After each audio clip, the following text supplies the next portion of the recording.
Hi guys, ngayon magluto naman tayo ng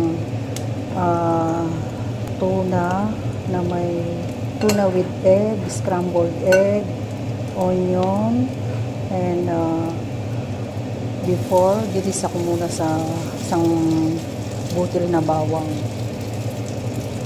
Tapos, pinirito ko muna ginisa ko muna sa sibuyas.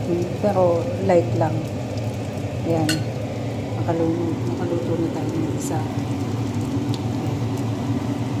Ang ingredients nito guys, 2 eggs, 1 tablespoon of cornstarch, paminta, asin, konting chicken flavor, tapos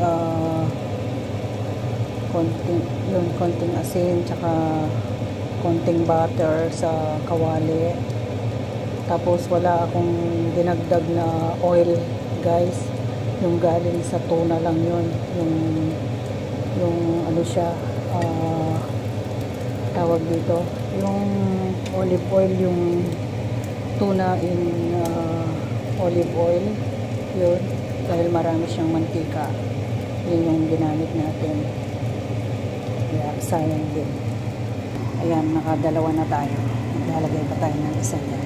Ayan, naka-anim tayong gawa. 2 itlog, isang tuna.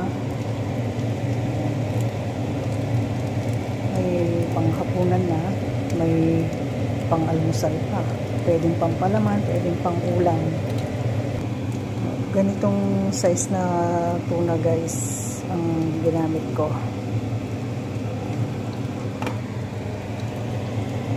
Ayan, paluto na guys.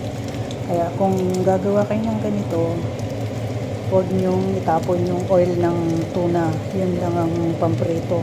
Tapos, habang piniprito nyo, lumalabas pa lalo yung mantika niya, yung oil. Diba? Hindi ka na gagamit ng kahit anong oil. Okay na yan. Yes!